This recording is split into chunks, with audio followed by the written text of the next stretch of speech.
An abandoned farmhouse cellar. The air is thick with the smell of damp earth and decay. It's the kind of place that keeps secrets. Last year, 3 teenage explorers, drawn by local ghost stories, found their way into that darkness. Their flashlights cut through the gloom, landing on a relic from another era, a heavy, rusted refrigerator from the 1960s, its door sealed shut by time. With a final groaning screech of metal, they pulled it open. Inside there was no food, no bottles. There was only one thing sitting impossibly in the center of the decaying shelves, a single, mud-caked child's sneaker. What they didn't know was that they had just reopened a wound the town of Harmony Creek thought was scarred over forever. That sneaker belonged to 8-year-old Danny Peterson, who walked into the woods in 1972 and was never seen again. For 51 years, the official story was that he got lost.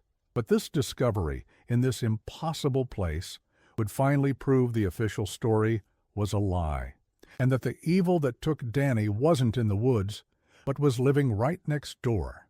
To understand how a single sneaker could rewrite history, we have to go back to the last normal day.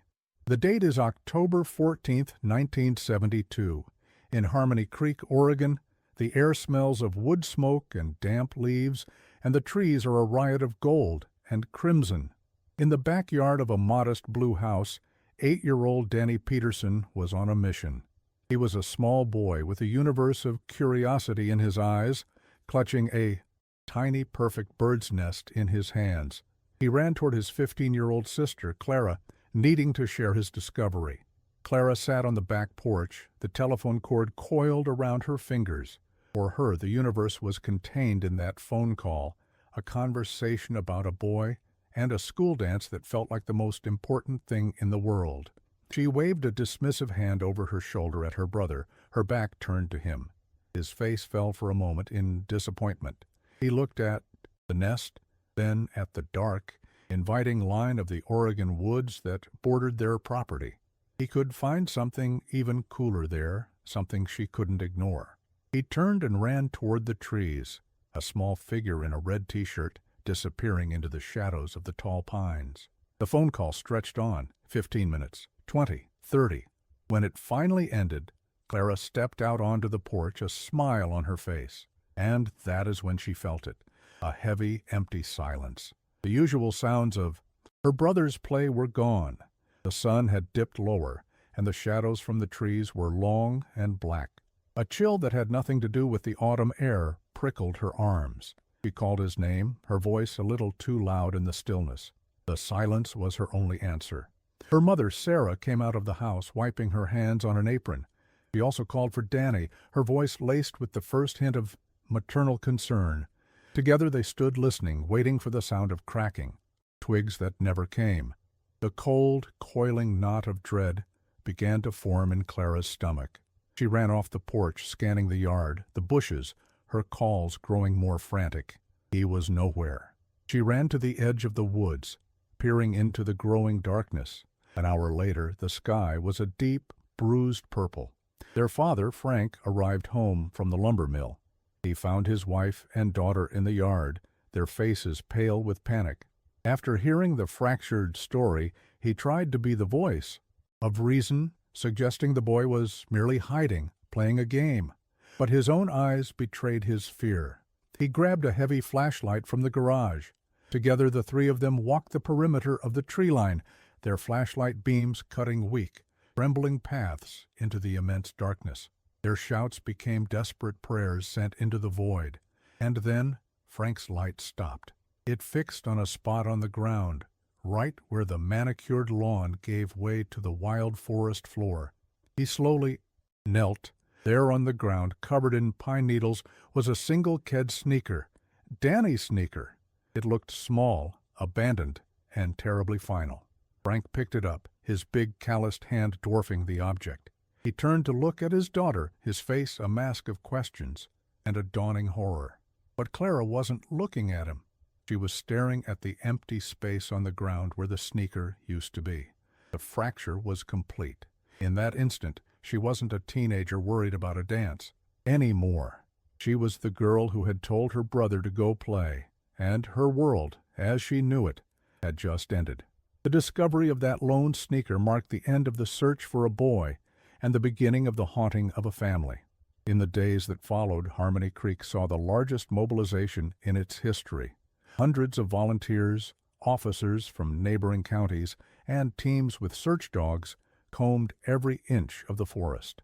They worked in lines, shoulder to shoulder, cutting through the undergrowth, calling Danny's name until their voices were raw. The town united in a feverish effort, driven by a mixture of hope and fear. But the forest was vast, indifferent, and it kept its secrets. The dogs found no scent. The searches revealed nothing. The official investigation, led by a pragmatic detective nearing retirement, reached a dead end. With no ransom note, a kidnapping theory seemed unlikely. The remaining theories were equally grim. An animal attack, a tragic accident in a hidden place, or an abduction by a passing stranger. Detectives questioned everyone who knew the family. This included the elderly, soft-spoken neighbor, Mr. Alistair Finch. He received them on his porch, weeping openly. He spoke of what a sweet boy Danny was, how he would sometimes watch him playing in the yard. He offered the officers coffee, his hands trembling with apparent grief. To the investigation, he was just a heartbroken old man, a witness to the boy's lovable character. And he was. Quickly crossed off any list of interest. The days turned into weeks. The large-scale searches dwindled, replaced by sporadic patrols. The posters bearing Danny's smiling face, tacked to telephone poles and shop windows, began to fade under the sun and rain. Hope, once a burning flame, became a weak, smoking ember. For the Peterson family, the silence that settled in was more deafening than the shouts of the search. The house, once full of life, became a mausoleum of grief. Sarah, the mother, moved like a ghost through the rooms, her pain a fragile illness that isolated her from the world. Frank, the father, buried himself in his work, his inability to fix what was broken turning into a heavy, impenetrable quietness. But for Clara, the quiet never came. Her mind was a cacophony of guilt. The last words she spoke to her brother echoed in her thoughts, an endless torture. The vibrant world of a 15-year-old girl with her friends, crushes, and dances crumbled to ash. She abandoned it all. The guilt remade her, transforming her from a carefree teenager into an obsessive, amateur detective. She spent hours in the woods, retracing Danny's steps, searching for anything the police might have missed. In her room, she kept a binder that grew thicker over time, filled with newspaper clippings, maps she drew herself, and detailed notes of every theory, every rumor, every false sighting. The years passed, marked by milestones Danny would never reach. On his 10th birthday, a cake sat untouched on the kitchen table, its candles never lit. The sight of that cake, a monument to his absence, became another scar on the family's heart. Throughout these years, the neighbor, Mr. Finch, continued his role as the compassionate spectator. He would bring them casseroles, offer sad smiles from across the fence, and occasionally mention, his voice cracking, how much he missed little Danny. To the grieving family, they were gestures of kindness from a caring neighbor. No one noticed the sinister stillness in his eyes as he watched their pain unfold. A performance of grief so perfect it hid the monstrous truth beneath. Decades passed. Clara's parents passed away, taking their silent sorrow to the grave. Clara remained in the house, a lone guardian of a child's bedroom that stayed exactly as it was in 1972. The binder was put away, covered in dust. The active search had long since ceased, becoming a faded memory for the town. The case of Danny Peterson became a fossil, a cold file in a forgotten drawer at the police department. For Clara, now a woman in her 60s, there was no past or future. There was only that autumn day, a moment frozen in time that had become her eternity. She lived in the long, barren desert of uncertainty, a world with no answers, where the only certainty was the guilt that defined her. And so it remained, for 51 years of silence. For 51 years the silence held. It was a silence so profound and so old that it had become a feature of the landscape, as permanent as the Oregon pines. But on a Tuesday afternoon last year, that silence was about to be broken. It wasn't broken by a police investigation or a deathbed confession. It was broken by three teenagers with smartphones and a taste for trespassing. Their names were Liam, Maya, and Chloe, and their hobby was urban exploration, scouring the forgotten corners of the world for ghosts and stories. Their target was the old Miller farmhouse, a derelict structure 3 miles from where the Peterson house stood. It was a place of local legend, a skeletal ruin rumored to be haunted. They documented their journey, their phone cameras capturing the decaying porch and shattered windows. The real prize, they believed, was in the cellar. Down a set of rickety wooden stairs, they entered the damp, musty dark. Their flashlight beams danced across stone walls and ancient cobwebs, and in the far corner they saw it. A vintage Frigidaire refrigerator from the 1960s, a hulking metal coffin covered in rust and grime. Driven by a mix of curiosity and theatrical bravado for their video, they worked together to pry open the heavy, magnetically sealed door. It resisted, groaning like a beast disturbed from a long slumber. When it finally gave way with a final metallic screech, the smell of mildew and stagnant air washed over them. They shone their lights inside, expecting nothing more than empty, decaying shelves. But there, sitting perfectly in the center, was a single-child sneaker. It was a shocking, impossible sight. Not a bottle, not a can, not a trace of anything else. Just the shoe. The absurdity of it quickly erased their bravado, replacing it with a creeping, genuine fear. This wasn't a ghost story anymore. This was real. They backed away from the cellar and called the police. The news traveled slowly at first, a ripple in the calm waters of the Harmony Creek Police Department. A strange call about a shoe in a fridge.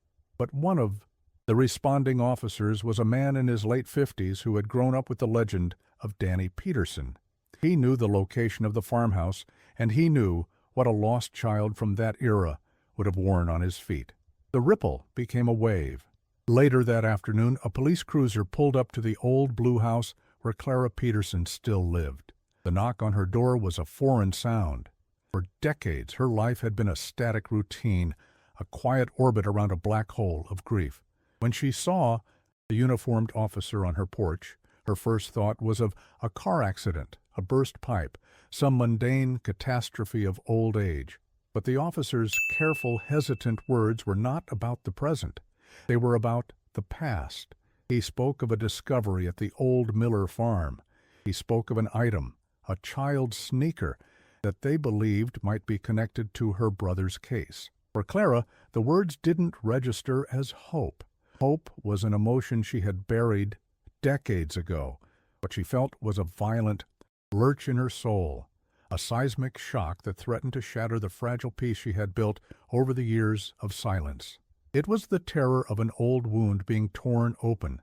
She was driven to the station in a state of numb disbelief, the world outside the car window looking alien and unfamiliar.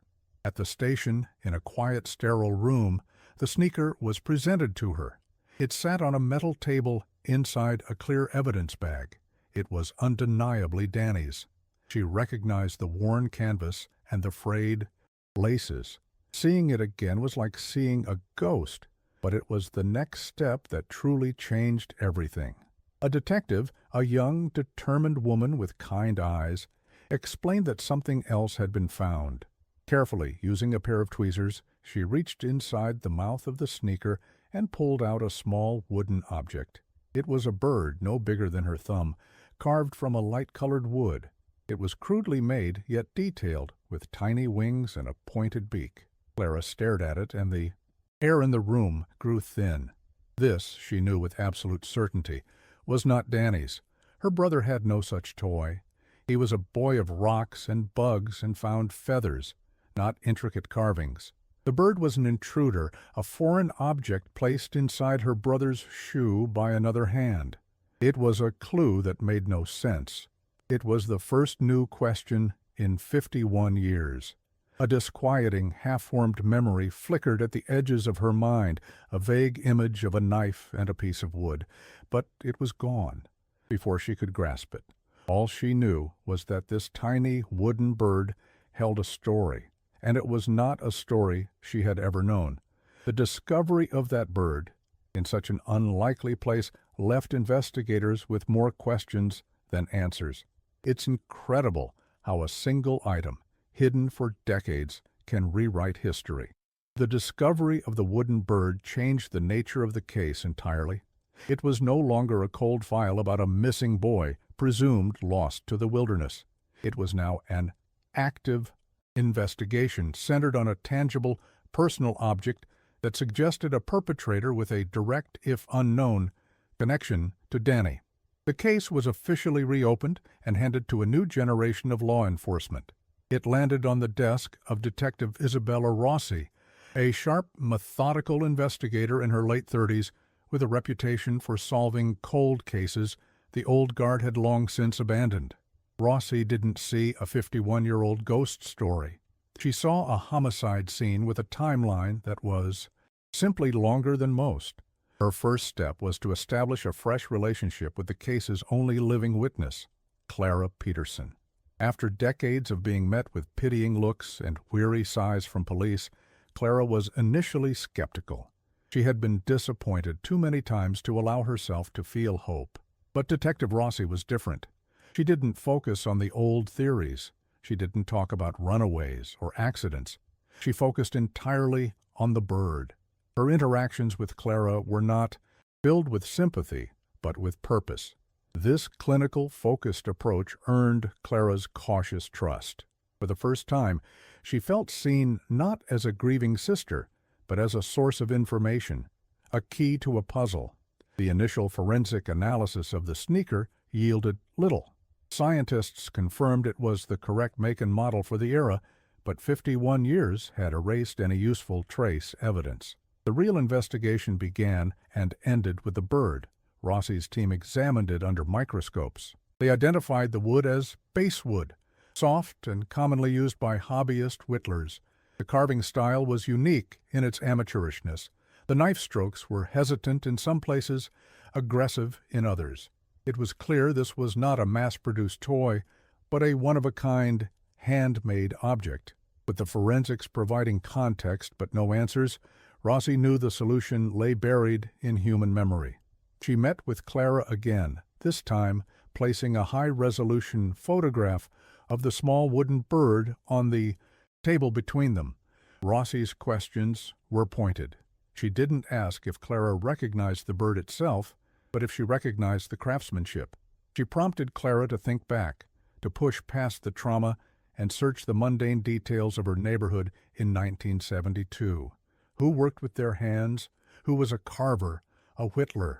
Who always had a pocket knife? For Clara, this was an agonizing process. Her memory of that time was a fortress, built over 50 years to protect her from the pain. The accepted story that a faceless stranger had taken her brother was the foundation of that fortress. To question it felt like inviting the entire structure to collapse.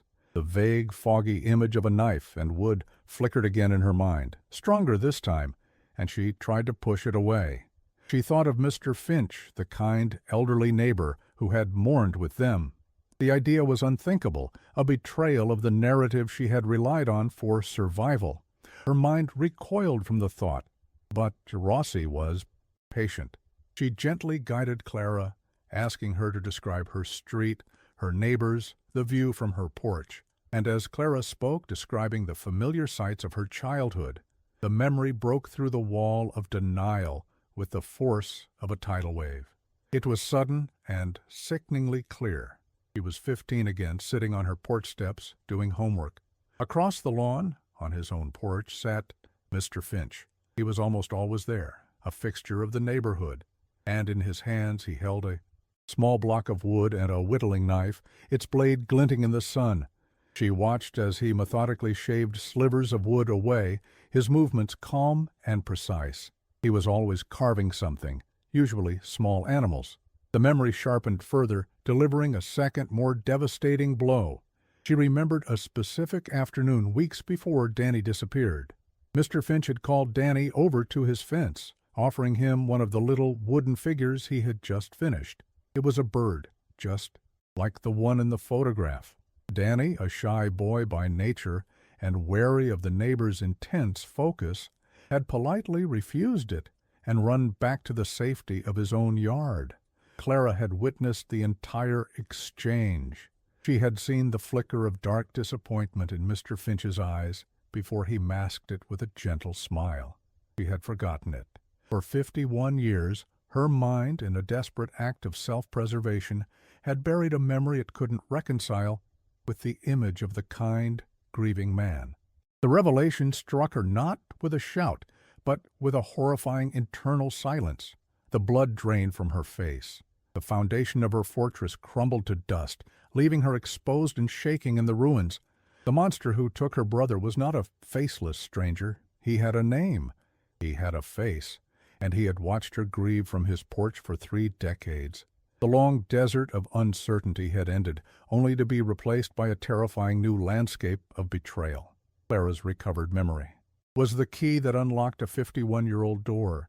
The investigation, once a sprawling map of dead ends, now had a single terrifying destination: Mr. Alistair Finch. Detective Rossi's team immediately began digging into the life of the man who had hidden in plain sight.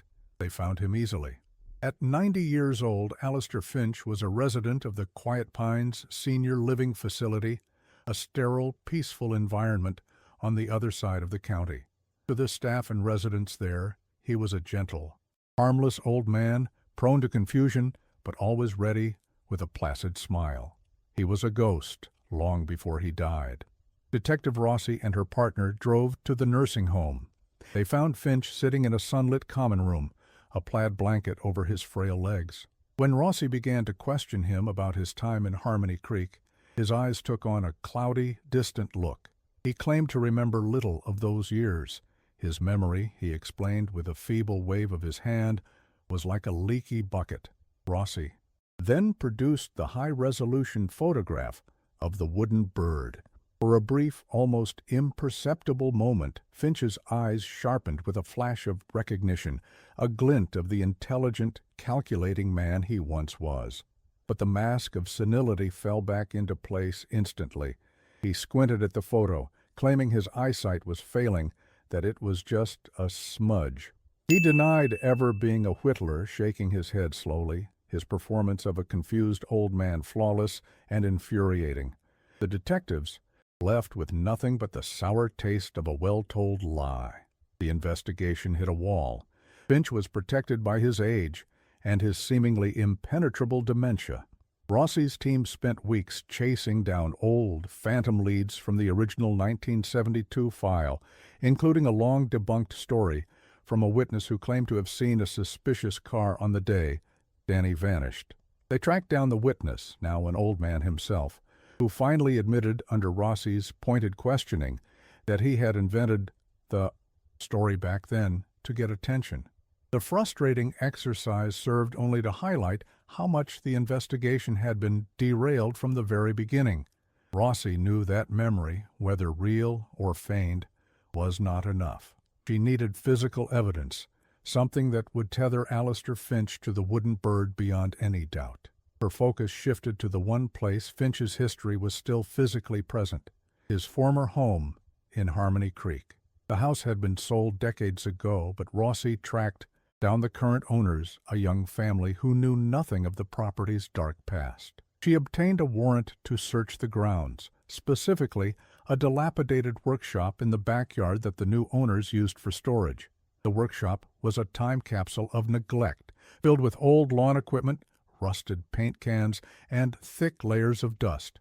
The air was heavy, and still the search felt hopeless, a hunt for a single needle in a haystack of forgotten junk. But after 2 hours of methodical searching, a detective in the far corner found it, hidden behind a stack of hardened cement bags, a small wooden toolbox. It was heavy, and the initials AF were elegantly carved on the lid. Rossi opened the box. Inside, nestled in a bed of sawdust, were a set of old, well-used whittling knives. And beneath them, the aha moment the investigation had been desperately searching for.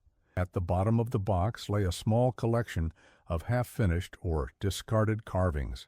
There were misshapen animals, a malformed star, and two small birds. One of these birds was a near-identical twin to the one found in Danny's sneaker, the same species of wood, the same distinct, uneven strokes of the knife. It was the physical proof, the undeniable link between the killer and his secret trophy. Armed with this concrete evidence, Rossi decided to revisit the human element. She knew that sometimes, seeing that a case is finally being solved can jog loose memories that people have kept locked away for a lifetime. She began re-interviewing every surviving resident who had lived on the Peterson Street in 1972. She found one, an elderly woman named Eleanor, who had been a young mother at the time. Rossi could sense her hesitation, a fear that was still palpable after half a century. The narrator described the woman's internal conflict, the battle between a long-held silence and the sudden, urgent need for truth. Finally, Eleanor spoke. She admitted that she had always been unsettled by Mr. Finch. She described his attention toward Danny as unnatural and possessive. She recalled seeing Finch watching the boy from his window for long periods of time, his gaze too fixed, too intense. On the day Danny disappeared, she remembered seeing him at his fence line, talking to Danny, only an hour before the frantic search began. She had never said anything. Back then, Finch was a respected widower, a kind old man. She was a young housewife. Who would have believed her? She was afraid of being called a liar, of making trouble, of being wrong. Her confession, tumbling out after 51 years of silence, was the final piece of the puzzle. It gave context to the physical evidence, painting a chilling psychological portrait of the man who lived next door. Rossi now had the weapon, and she had the motive. The chase was over. All that was left was the final confrontation with evil. With the contents of the toolbox and a corroborating witness, the shadow of Alistair Finch solidified into a tangible target. Detective Rossi now possessed the truth. Her final task was to make him speak it. She and her partner returned to the Quiet Pines Senior Living Facility, but this time they did not come to ask questions. They came for a confession. They found Finch in his room, sitting by the window, staring blankly at the manicured lawn. The performance of senility was still in place, but it was about to have its final curtain call. Rossi didn't waste time with pleasantries. She placed a series of photographs on the small table in front of him. First, the image of the wooden bird found in Danny's sneaker, then a photo of the nearly identical bird discovered in his old toolbox. She followed it with a picture of his whittling knives. Finally, she informed him that a witness had come forward, someone who saw him with Danny at his fence line on the afternoon the boy vanished. She spoke in a calm, steady voice, her words stacking up like stones in a wall, sealing off every possible escape route of denial. For a long moment, Finch remained silent, his gaze fixed on the photographs. The air in the room was thick and heavy. Then something changed. The vacant, cloudy look in his eyes slowly receded, burned away by a cold, lucid fire. The frail, confused old man vanished, and in his place sat the intelligent, arrogant predator who had been hiding for 51 years. A small, chilling smile played on his lips. The mask had shattered. He began to speak, his voice no longer feeble, but clear and steady, devoid of any remorse. He confessed to everything. His motive, as he explained it, was not one of hate, but of a twisted, possessive love. He had become obsessed with Danny. He saw the boy as a perfect, pure thing, an object of beauty that he felt he appreciated more than anyone else, including his own family. In his distorted mind, he wasn't a predator. He was a collector, and Danny was to be his most prized possession, kept safe from the coarseness of the world. With chilling, matter-of-fact detail, he recounted the final hours of Danny's life. He had lured the boy into his workshop with the promise of showing him a special secret, a nest with baby birds he claimed to be nursing. Once inside, the boy became frightened by the dark, cluttered space and the intensity of the old man's attention. He wanted to leave, to go home. Finch panicked. The thought of Danny running away, of losing him, was more than his narcissistic mind could bear. Grabbed the boy, placing a hand over his mouth to stifle his cries for help. He didn't mean to kill him, he claimed, only to quiet him, to make him stay. But he held on too long. In his desperate attempt to possess the boy, he extinguished his life. In the aftermath, he acted with cold, calculating precision. He knew the nearby Miller farmhouse was deserted. Under the cover of darkness, he transported the boy's small body to the property. Having once done part-time construction work, he knew the cellar had a freshly poured concrete support for the foundation. It was the perfect hiding place. He buried Danny there, sealing his crime within the stone of the old house. He kept the single sneaker and the wooden bird, the one Danny had rejected, as mementos.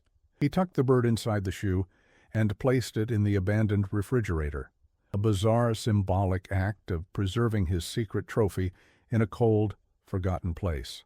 Detective Rossi listened to the monstrous confession, her face a stoic mask hiding her disgust. Later that day, she met with Clara Peterson to deliver the news. She recounted the horrible, banal truth of what happened in that workshop. For Clara, the confession was not a moment of victory or relief. It was a final, soul-crushing horror. The monster wasn't a mythical creature from the shadows. He was a lonely old man. The crime wasn't a grand, complex evil. It was a pathetic, selfish act that had stolen her brother's future and poisoned her own life. The truth, in the end, was more painful than 51 years of uncertainty. With the culprit's confession, the brutal truth finally came to light, proving that perseverance can overcome decades of silence. The wheels of justice, having turned so slowly for half a century, were ultimately cheated by time. Alistair Finch would never face a jury for his crimes. 2 weeks after his confession, before a trial could even be scheduled, he died of natural causes in the infirmary of the state prison. He slipped out of the world as quietly as he had lived in it, leaving behind a wake of destruction and a final bitter taste of incomplete justice for the family he had destroyed. Following his death, a team of forensic anthropologists was dispatched to the cellar of the old Miller farmhouse. With solemn precision, they excavated the concrete foundation where Finch had directed them. There, they found the fragile remains of an 8-year-old boy. After 51 years spent in a cold, dark tomb of stone, Danny Peterson was finally recovered. A funeral was held on a clear, sunny day that felt unnervingly like the one on which he had vanished. The entire town of Harmony Creek seemed to be in attendance. They were not just mourning a boy, they were mourning their own lost innocence, grieving the ghost story that had haunted their town for generations. For the first time, Danny was not a faded face on a missing poster, but a real person being laid to rest. For Clara, standing at her brother's graveside, the experience was a complex whirlwind of emotions. There was the profound, aching relief that the search was finally over. There was the deep, gut-wrenching sorrow for the bright life that had been stolen. But most significantly, there was the slow, difficult release of a burden she had carried for a lifetime. The guilt that had been her constant companion, the architect of her lonely existence, finally began to recede. She understood now that the evil that took her brother was not born from her momentary distraction, but from the deliberate, monstrous obsession of the man next door. She was not a culprit. She was, like Danny, a victim. In the months that followed, Clara began the quiet, arduous work of building a new life. She sold the house on the edge of the woods, the house of her childhood and her prison. One of the last things she did was pack away the contents of Danny's room, not to erase his memory, but to finally free him and herself from the moment he was lost. It was an act not of forgetting, but of acceptance. With the proceeds from the sale, she established a new local organization, the Danny's Light Foundation. It was a charity dedicated to funding children's safety programs and providing support to families of the missing. Her private pain was transformed into a public purpose, a beacon for others lost in the same darkness she had known for so long. The story of Danny Peterson was no longer a ghost story in Harmony Creek. It became a lesson in vigilance, a testament to the fact that evil can wear a friendly face, and a powerful reminder of a community's enduring strength. Clara, the girl who had been defined by her brother's absence, was now defined by his legacy. The story of Danny Peterson teaches us that no voice should be silenced forever, and no mystery is truly hopeless as long as someone is willing to listen. Your subscription to this channel isn't just a click. It's an echo that amplifies these stories of justice and strengthens our community of truth seekers. Please help this community get louder and stronger. Subscribe and let us know in the comments from which city you watch this incredible conclusion.